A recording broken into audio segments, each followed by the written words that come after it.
You're tuned into the It's Real podcast with your hosts, Kayla Kallander and Andrew Yaggie.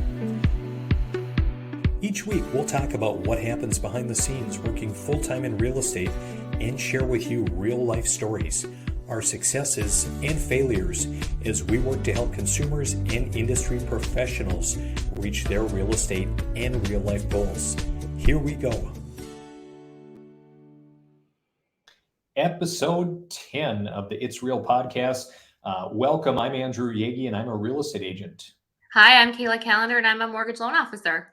Kayla, long time no see. People were probably wondering, I think, what did we take a week or so hiatus? And Yeah, a little bit. probably thought we fell by the wayside, but we're back. They may have thought we gave up on the podcast, but we have not. We are still providing valuable, relevant content. Absolutely. And speaking of that, Kayla, and part of the reason, we try to be really intentional about scheduling this out, but things have been really busy in the real estate realm. Tell me about what's been going on with you. Well, I always say the warm weather brings, more borrowers. It's like people get out of their homes.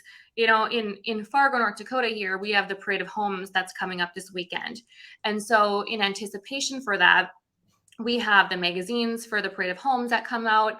We're having many different, whether it's lenders and banks and builders advertising and kind of creating this buzz for people to get out, go see homes, but most importantly, get approved before you find your dream home. So I have been personally busy with a few recordings and videos for some home builders and for the local parade, but also getting people approved before they find that dream home. So it's really picked up.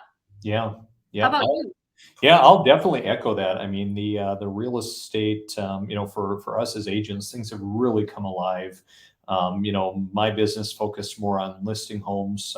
We do work with plenty of buyers as well, but really have been listing quite a number of homes. And just life circumstances have a way of changing. So there are a lot of people that are looking to make moves for various reasons. So we're just kind of trying to help them reach their realistic goals. And I heard someone not long ago say that, boy, the market this spring is going to be like it was 2 years ago to a lesser degree. I mean, a lot of activity, but rates are obviously higher. So that's obviously going to put a little bit of a damper on, on competition and what someone's able to pay.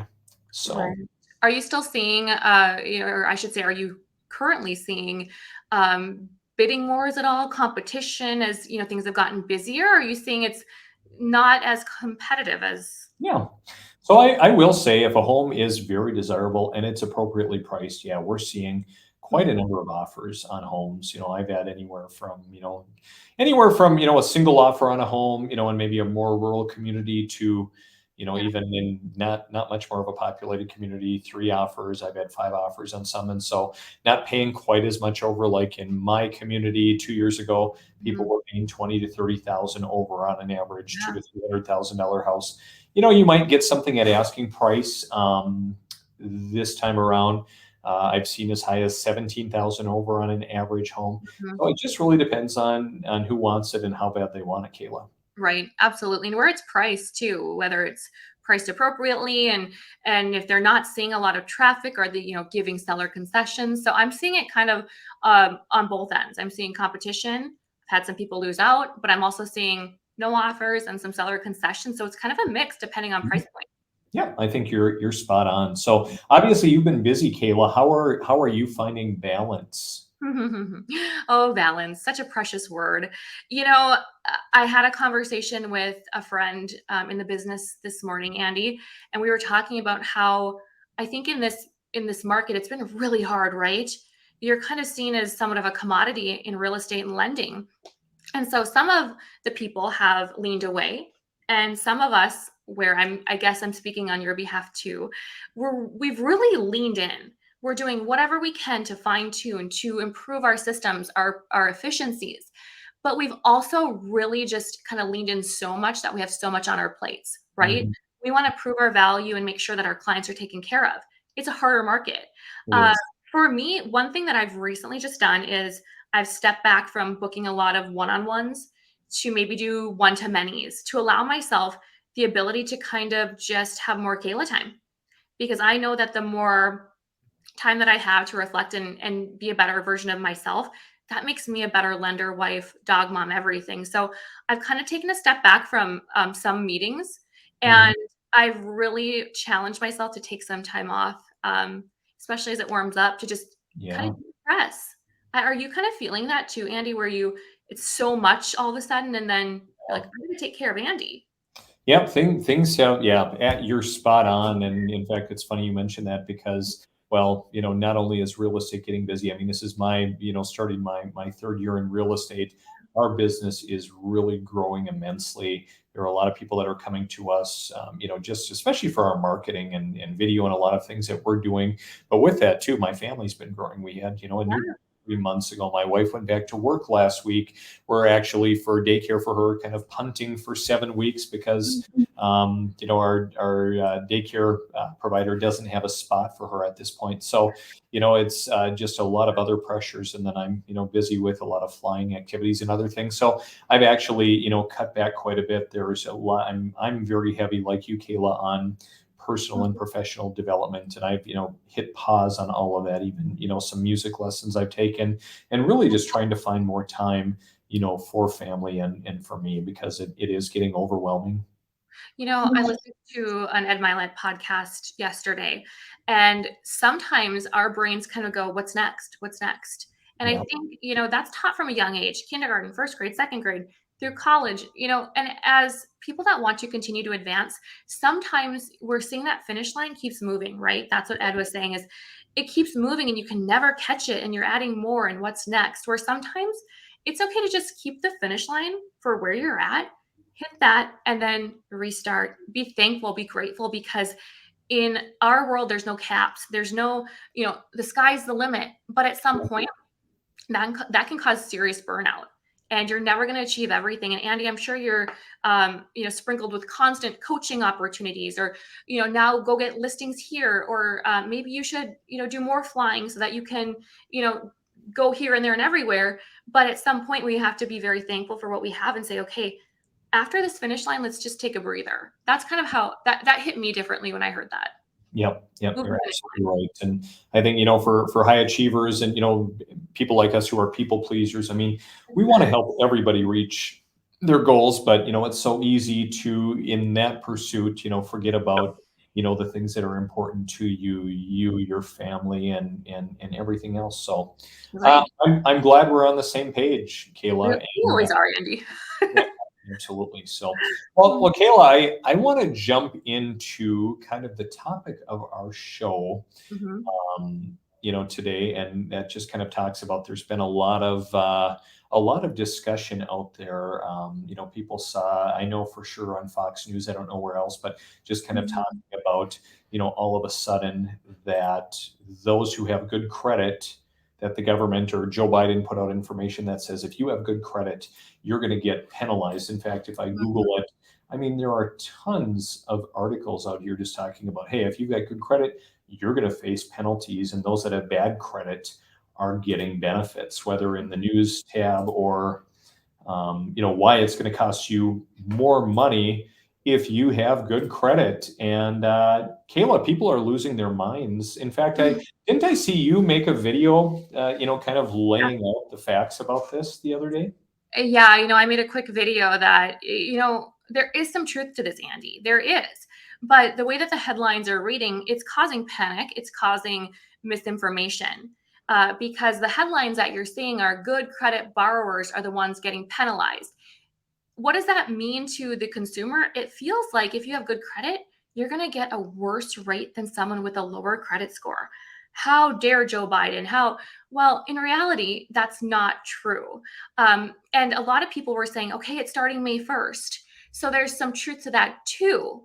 This has actually been something that's been in place since March, and it's for loans closed and delivered to Fannie and Freddie as of May 1st. So this means these loans would have had to have closed April 25th or 26th, meaning that any loans closing after the first. So if you are purchasing a home and you locked in your rate, April 1st, those were in place. Mhm. So it feels to me like it's causing some chaos.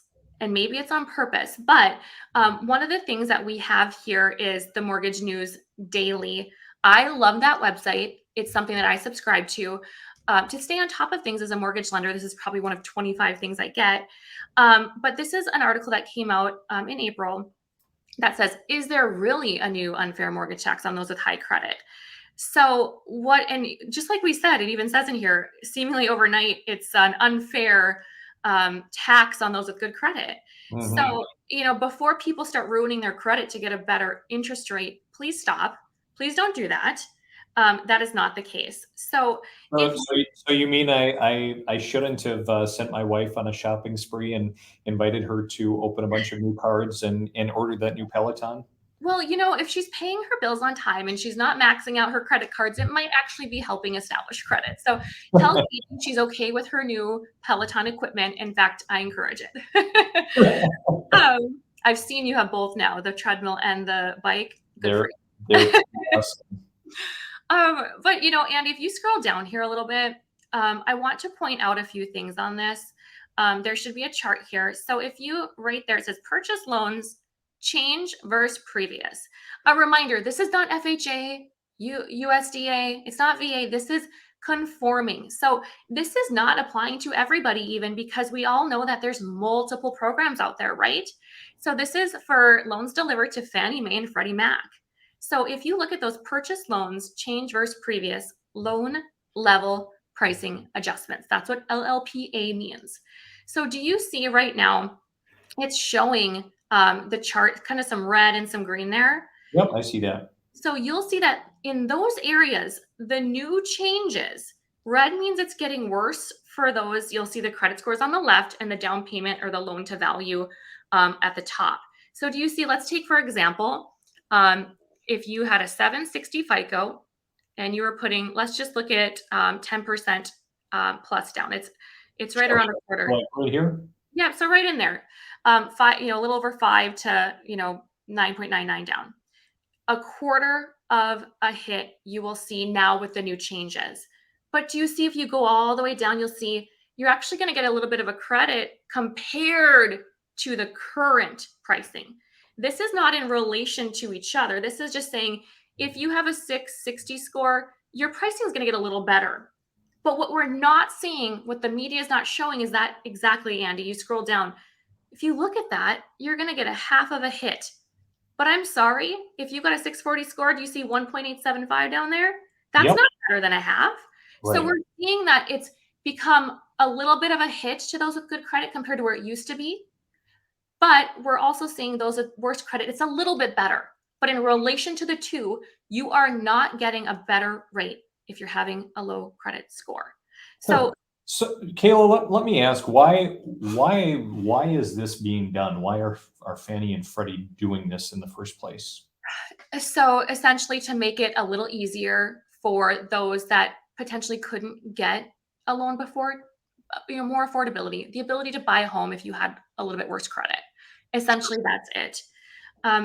The biggest takeaway from this is that, one, it's already in place, but two, make sure you're working with a lender that's going to run options. Because Andy, do you see, if you put 5% down at the very top right there, do you see that? Versus if you put 25% down, your lender might be able to educate you. That's what I do, is let's put 5% down. Let's get you a better rate. And then maybe we do a recast where you put more down later and we re-amortize it. But essentially, it is more important now than ever to have a lender that's running different options and to not assume the more you put down, the better the rate. Sure, absolutely. No, that does make a lot of sense. And again, we preach it all the time, Kayla, kind of the importance of relationships and, just making sure that you have people that are good in your corner, that are really knowledgeable. I've worked on a transaction this year, Kayla, and I had a lender, kind of reach out and say, Andrew, why are the buyers doing a home inspection? Why is that even necessary? We're going to have the appraisal and that'll be the inspection. Yeah. And so I had done, and it was a lender in a fairly rural area who's pretty new to the business. Okay. It took some time to educate, but I'm like, boy, it's so important for buyers to do a third-party home inspection just to see if there are any showstoppers and to kind of know what they're getting into, which, we'll talk more about that maybe on another episode. But that just kind of drives home your point of, making sure that you have good, knowledgeable, experienced advisors in your court, because I know, like, to be a real estate agent, the barriers to entry are pretty low. I thought it was a little bit higher to be a lender, but I learned that it turns out it really isn't. It's not. No, and I think you're so spot on, Andy, because if you just say, hey, my cousin got this rate, why don't I have this rate?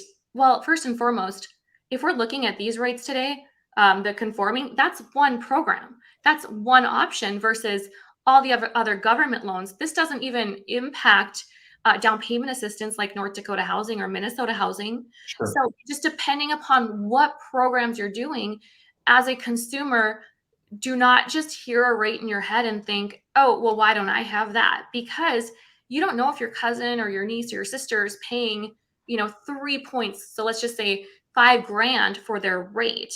And Yep. so that's why when you are working with a lender, get a pricing grid, get a loan estimate, because then you're going to see your true costs. And to your statement, make sure you're working with people that really understand what they're doing. Because, Andy, I'm sorry, if a client wants to get a home inspection, amen, because that is totally different than an appraisal. Yep, absolutely. And again, there is a lot of confusion, and it's really easy for us as individuals who work in this, sometimes to forget that, not everyone has a lot of experience. I mean, we're obviously both lucky to, have clients that, have made multiple purchases or sales with us. Those clients are great. They know the ropes. It's really easy.